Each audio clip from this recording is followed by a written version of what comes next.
Hello YouTube, it's Barbara Jean. Well, what do you know? Another coincidence.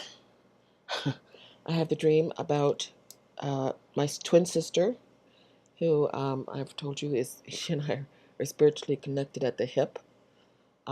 She represents the Church of Pergamus. In my dreams, I represent the Church of Philadelphia, and we are in this dream that I had just a couple of days ago. I dreamt that she and I were trying to make a meeting with each other.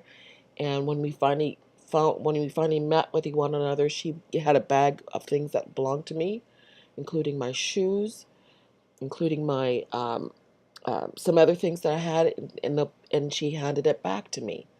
Shoes, of course, go on your feet, represent the gospel. Your feet represent the gospel, the good news. And in my dream, um, she gave me a bag of things that belonged to me. Interesting. And now I found out last night that the Pope is intending to Trump is intending to meet with the Pope. Is that a coincidence or is that another coincidence? Yeah, another coincidence. Um, I had another dream. The dreams are coming fast and furious, people. They're coming fast and furious. This was an interesting dream, but before I go there, I want to actually first read a few verses for you. I want to go back to a couple of verses that I read in Song of Solomon, the end of Song of Solomon, about this wall. I think it'd be interesting to revisit that for a second, because I think it's very important.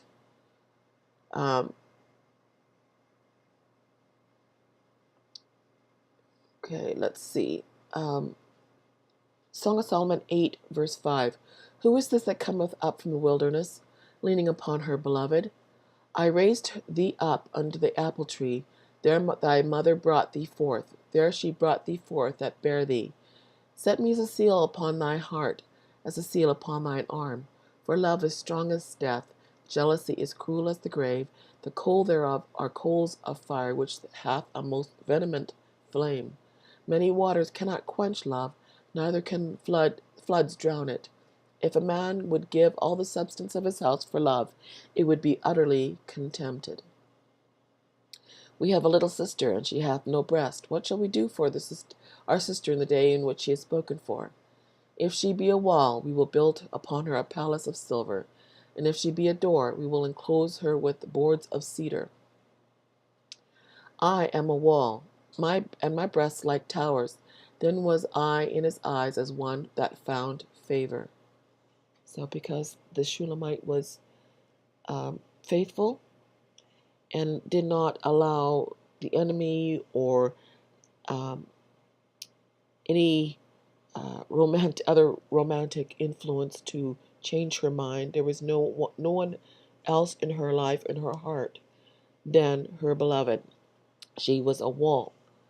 She was able to keep out the enemy and keep out the seducer. Okay, so she found favor. Solomon had a vineyard in Baalhamon.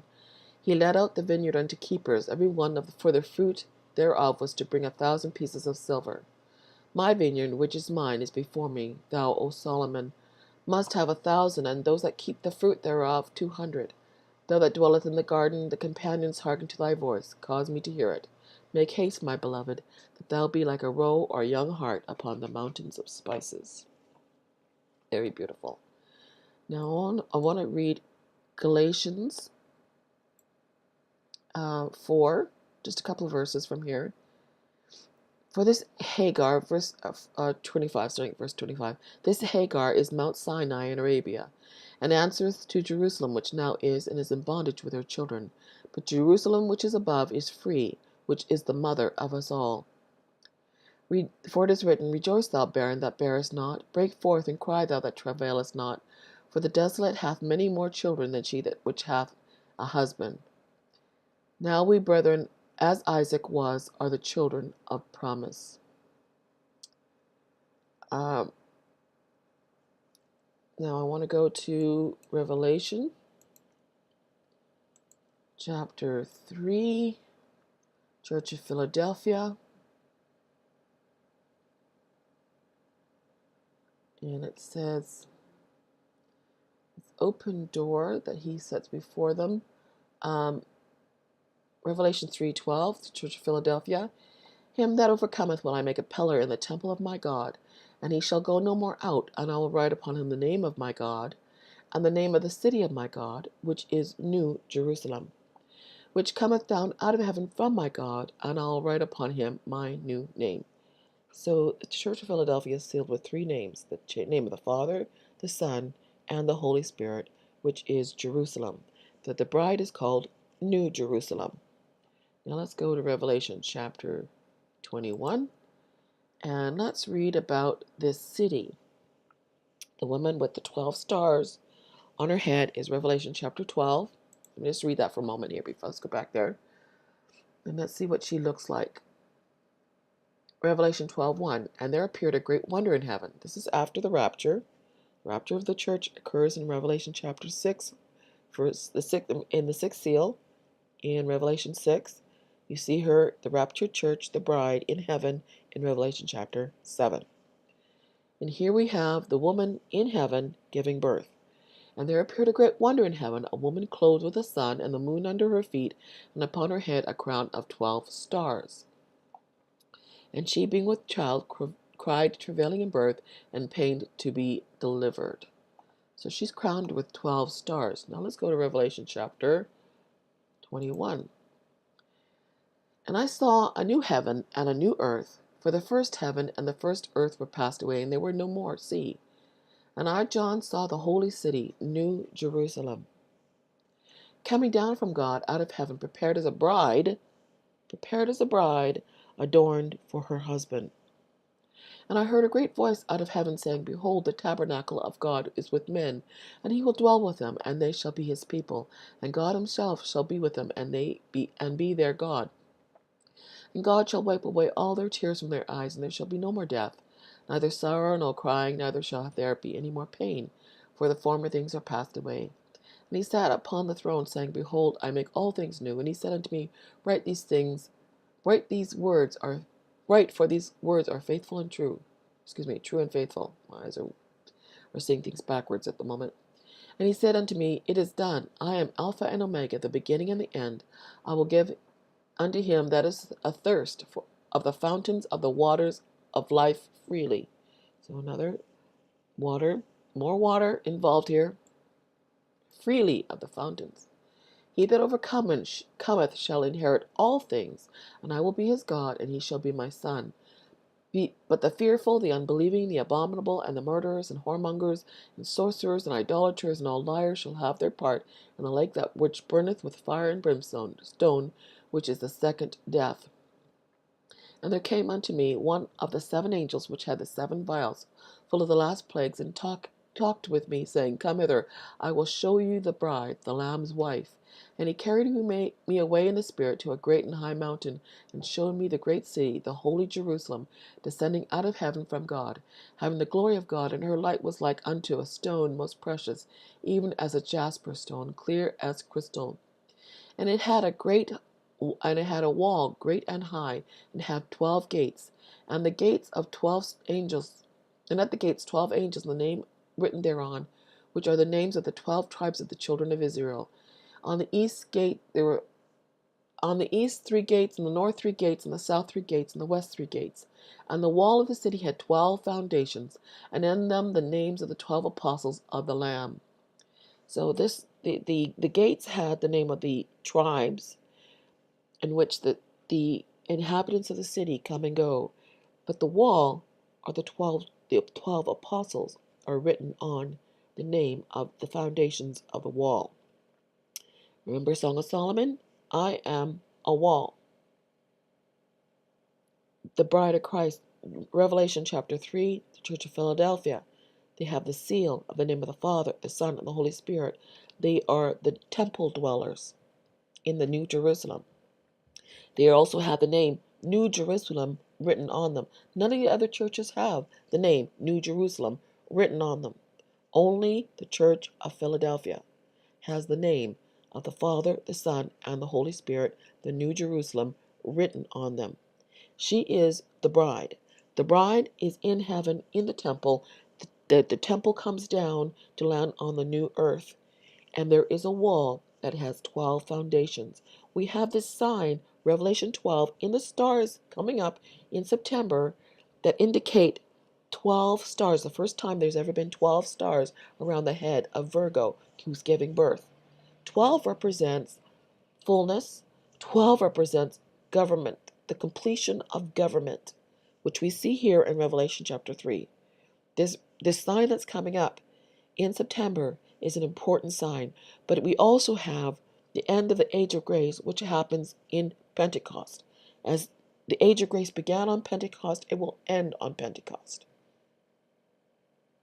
I'm not saying that people cannot be saved after Pentecost. What I'm saying is the age of grace will come to an end on Pentecost, just as it came to a beginning.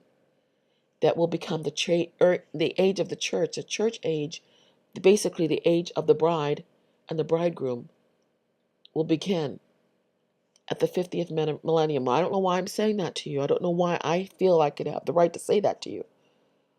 But something as big is getting ready to happen. The dreams I'm having are coming fast and furiously.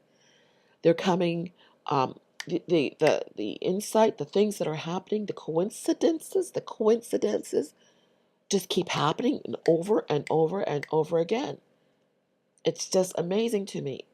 And so, I don't know. I don't feel I'm wrong in saying that I believe that the church age is coming to an end not going to say it's coming to an end. It's not, because the church age will continue throughout all of history, through all eternity. It will continue because we, the church, are eternal, and we will continue with Christ, and we will rule and reign with Him forever.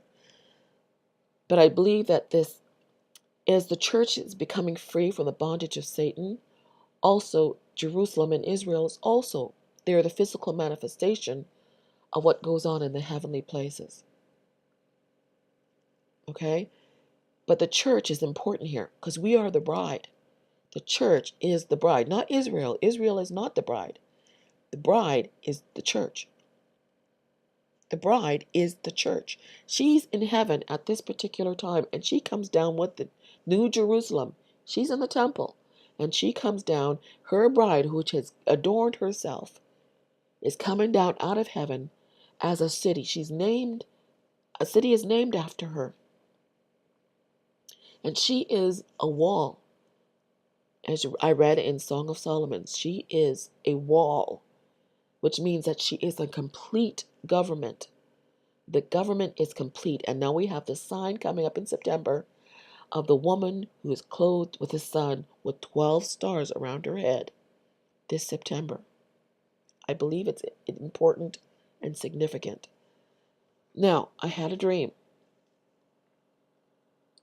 If you want to continue, just read all the way to the end of Revelation 21, and you will see this beautiful wall that has been built around this city. As I said in my previous video, Satan wants to tear down the walls. Satan doesn't want walls, and he certainly doesn't want walls in heaven. And he's been trying to tear down the walls in the church for years and years. That's all he's been doing, is tearing down walls, while the Lord has been building them up.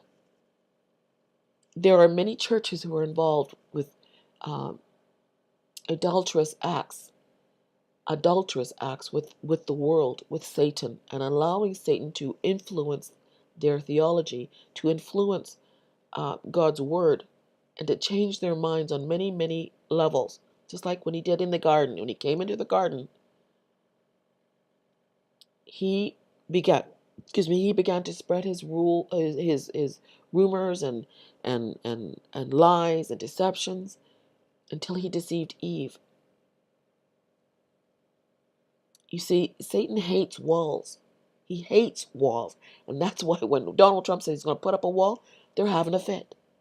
Because Satan believes he has right to heaven. He has the right to any place he wants, and bringing his evil, his lies, his deceptions, his fornications, his idolatries, his sexual immorality, everything else that he believes and loves to do, his murders, his stealing. He wants to bring that in to paradise. He wants to bring that in to heaven. He wants to bring that in. He feels he has the right to do whatever he wants. He feels that he has the right uh, to disobey the Lord, to disobey his laws and his commandments. God saying, no, it ain't gonna happen. There's a wall, and it's there for a reason. It's to keep out idolaters and liars and fornicators and sorcerers. Read about it, Revelation 21. You won't find any of that in heaven. The wall is an indication that the church has built a foundation upon truth, and Satan is not allowed in on any form. That's why the bride is the New Jerusalem. She's built her walls on the truth. She's built her walls on the revelation of Jesus Christ. She is a wall. Interesting. Now, this dream I had this morning, early this morning, was very interesting. It was an interesting dream. I was with my mother, and she and I were in a